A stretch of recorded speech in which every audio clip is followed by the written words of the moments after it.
जब समय ही करेंसी बन जाए। एक पुरानी कहावत है, समय पैसे से भी कीमती है। हम पैसे से सब कुछ खरीद सकते हैं, लेकिन एक बार गया हुआ समय वापस नहीं आता। सोचिए, अगर एक दिन समय को खरीदा बेचा और चुराया जा सके तो दुनिया कैसी होगी। आज की फिल्म इसी भविष्य की कहानी है, जहां समय ही असली पैसा है। भविष्य में वैज्ञानिकों ने ऐसा जेनेटिक सिस्टम बना लिया है कि इंसान 25 की उम्र में बूढ़ा होना बंद कर देता है, यानी हमेशा जवान रहता है। लेकिन एक शर्त है, 25 की उम्र के बाद उसके हाथ पर टाइमर चालू हो जाता है, सिर्फ 1 साल का वक्त।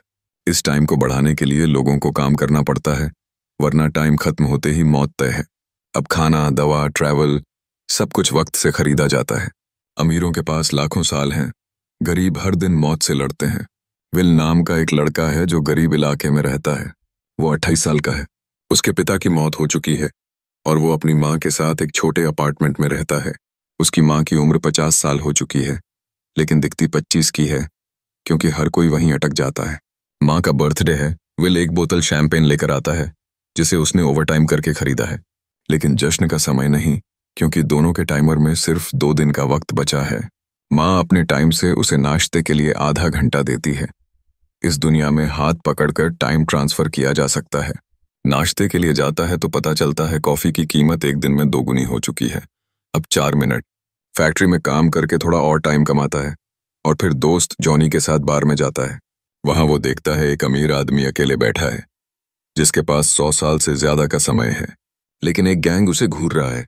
ये लोग दूसरों का समय लूटते हैं। विल खतरा भांप जाता है और अमीर को चुपचाप निकलने को कहता है। तभी गैंग के लोग बार में घुस आते हैं और अमीर को घेर लेते हैं। भीड़ भाग जाती है, लेकिन विल छिप जाता है। गैंग लीडर उस अमीर से कहता है कि अगर तू मुझे आर्म रेसिंग, हाथ मिलाकर टाइम चूसने वाला गेम में हरा दे तो बच सकता है। अमीर डर तो जाता है, लेकिन कहता है पहले वॉशरूम जाना है। और यही कहानी मोड़ लेती है। जब माँ का वक्त खत्म हो गया, बार में जब अमीर शख्स वॉशरूम जाता है तो गैंग उसका पीछा करता है। विल भी चुपचाप पीछे जाता है और मौका देखकर उस अमीर की रखवाली कर रहे गुंडे को बेहोश कर देता है। फिर वो उसे पिछले दरवाजे से निकालकर एक पुरानी फैक्ट्री में छुपा देता है। वहां अमीर आदमी विल को एक सच्चाई बताता है। गरीब इलाकों में महंगाई बढ़ रही है क्योंकि अमीर लोग जानबूझकर सिस्टम को कंट्रोल कर रहे हैं। चूंकि समय पैदा नहीं किया जा सकता, अमीर अपनी लंबी उम्र गरीबों से छीनकर ही हासिल करते हैं। फिर वो कहता है, मैं 100 साल से ज्यादा जी चुका हूं और अब जीने का कोई मतलब नहीं बचा। वो विल से पूछता है, अगर तुम्हारे पास बहुत समय हो तो तुम क्या करोगे? विल थोड़ी देर सोचता है, फिर कहता है, शायद मैं एक भी पल बर्बाद ना करूं। सुबह होती है। जब विल की आंख खुलती है तो उसके टाइमर में 110 साल बढ़ चुके होते हैं। वो चौंक जाता है। अमीर आदमी कहीं नजर नहीं आता, लेकिन खिड़की पर एक लाइन लिखी है, मेरे समय को बर्बाद मत करना। वो खिड़की से देखता है। अमीर आदमी एक पुल की रेलिंग पर बैठा है। विल दौड़ता है, लेकिन देर हो चुकी होती है। टाइम खत्म होते ही अमीर आदमी पुल से गिरकर मर जाता है। विल कुछ देर वहीं खड़ा रह जाता है। फिर वो अपने दोस्त जॉनी से मिलने जाता है और सब कुछ बता देता है। जॉनी खुश भी होता है और डरा भी। इतनी लंबी उम्र होने पर अब विल को समय चोरों का खतरा है। विल कहता है कि अब वो अपनी माँ को लेकर अमीरों वाले इलाके चला जाएगा। वो जॉनी को अलविदा कहने आया है और उसे 10 साल का समय भी देता है। इसके बाद वो फूल लेकर बस स्टॉप पहुंचता है, माँ को सरप्राइज देने के लिए। लेकिन दूसरी तरफ माँ पर आफत टूट रही होती है। आज लोन की आखिरी किस्त का दिन है।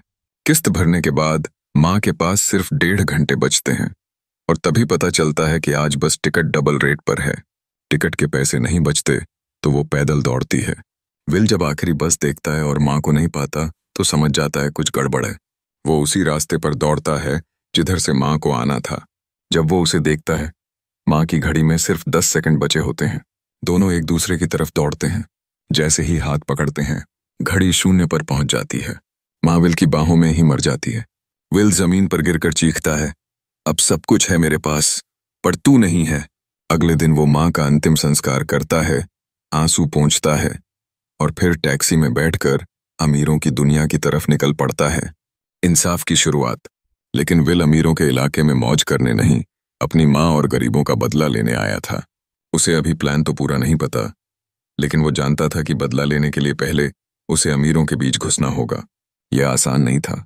अमीरों के इलाके में हर रास्ते पर भारी समय टोल था। जब तक विल वहां पहुंचा, उसकी घड़ी में 7 साल का समय कम हो चुका था। होटल में रुकते हुए वो खाने के लिए डाइनिंग एरिया में गया। वहां उसकी अलग सी चाल और बेचैनी ने एक अमीर लड़की वान्या का ध्यान खींचा। वाया एक बड़े अधिकारी की बेटी थी। अमीरों के बीच लोग आराम से जीते हैं, लेकिन विल का अंदाज सबसे जुदा था। हालांकि अब उसके पास 100 साल का वक्त था, लेकिन वहां की महंगी जिंदगी उसका टाइम तेजी से खा रही थी। विल फिर एक कैसीनो में जाता है। वो बचपन से कार्ड गेम का उस्ताद था।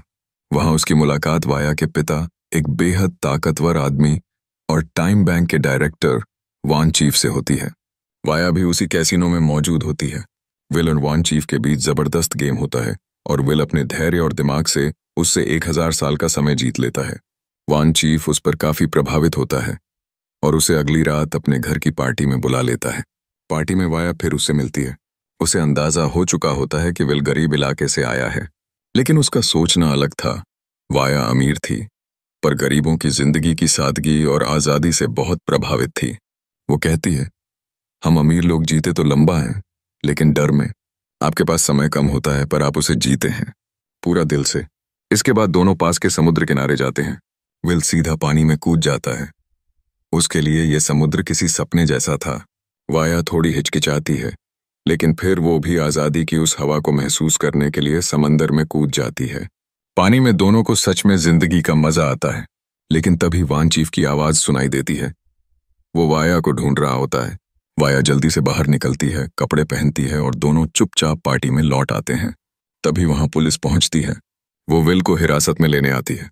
असल में पुलिस को गरीब इलाके में एक अमीर की लाश मिली थी और पास में सीसीटीवी में विल की तस्वीर आई थी। साथ ही उसी रात उसके टाइम में 110 साल का इजाफा हुआ था। पुलिस को शक होता है कि विल ने उसे मारकर उसका समय लूटा।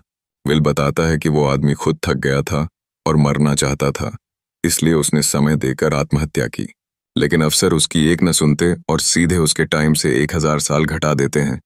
वो एक पुलिस वाले से बंदूक छीन लेता है और वाया को साथ लेकर वान चीफ के घर से भाग निकलता है। बगावत का बिगुल।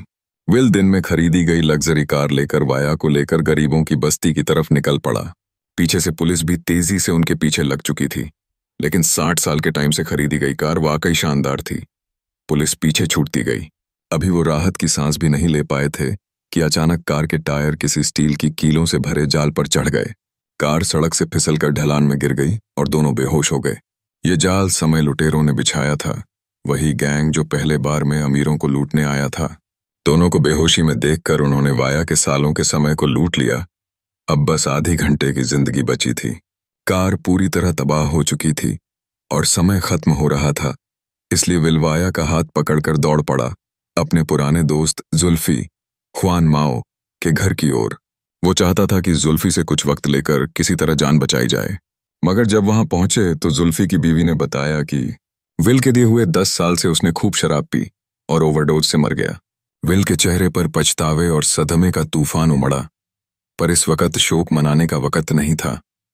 दोनों की जिंदगी के चंद मिनट ही बचे थे। तभी विल की नजर वाया के डायमंड ईयररिंग्स पर पड़ी। वो उसे लेकर भागा एक पुरानी पॉन शॉप में, जहां इन झुमकों को गिरवी रखकर दोनों ने एक एक दिन की जिंदगी और खरीदी। जिंदगी बची, लेकिन अब वक्त आया सीधा उसके बाप से बात करने का। विल ने वान चीफ, वाया का बाप, को कॉल किया और धमकी दी, सुबह से पहले 1000 साल का टाइम गरीबों के टाइम बैंक में जमा कराओ, वरना तुम्हारी बेटी की जान मुश्किल में होगी। वान चीफ ने बाहर से हाँ कहा, लेकिन अंदर से वो अपनी बेटी के लिए 1000 साल कुर्बान करने को तैयार नहीं था। इसी दौरान विल वाया को अपने पुराने घर ले गया, वही कमरा जहां उसकी माँ रहती थी। वाया को उस सादे से घर में एक अनकही सी शांति महसूस हुई। दोनों ने पूरी रात बातें की और शायद कुछ महसूस भी किया। सुबह हुई, टाइम बैंक खाली। वान चीफ ने अपना वादा नहीं निभाया। विल ने फिर भी वाया को आजाद करने का फैसला लिया। उसे अपनी बंदूक देकर सड़क किनारे अलविदा कहा। वाया चल पड़ी, लेकिन अचानक उसकी नजर पड़ी। पुलिस इंस्पेक्टर एनजिंगवान बिल्कुल पास आ गया था और विल उसकी नजर में नहीं आया। झट से वाया ने बंदूक निकाली और एन के हाथ में गोली मार दी। अब वो सिर्फ एक लड़की नहीं, बल्कि पुलिस अटैक केस में वांटेड बन चुकी थी। फिर दोनों ने मिलकर एन की दूसरी बंदूक भी छीन ली। विचार था कि एन के टाइम को भी लूट लें, लेकिन अफसोस, हर पुलिस वाले को सिर्फ 24 घंटे का टाइम मिलता है ताकि कोई लूट न सके। एन के पास सिर्फ 2 घंटे बचे थे और कोई बैकअप आने की उम्मीद भी नहीं थी। विल ने अपने 2 घंटे उसे ट्रांसफर कर दिए ताकि वो भी बच सके। इसके बाद उन्होंने उसकी गाड़ी ली और फिर से भाग निकले। उनके गन पॉइंट पर भागने की खबर मीडिया में फैल गई। पुलिस ने ऑफिशियल मोस्ट वांटेड घोषित कर दिया। अब उनके पास न समय था न छुपने की जगह। इस बार उन्होंने फैसला किया, अगर मरना ही है तो एक बड़ा काम करके मरेंगे। उन्होंने टाइम बैंक लूटा, वहां से सालों का टाइम गरीबों में बांट दिया। खुद सिर्फ कुछ दिन का वक्त रखकर बाकी सब जरूरतमंदों में बांट दिया। इसके बाद भी उन्होंने कई टाइम बैंक लूटे, हर बार गरीबों को एक और दिन की सांस दी।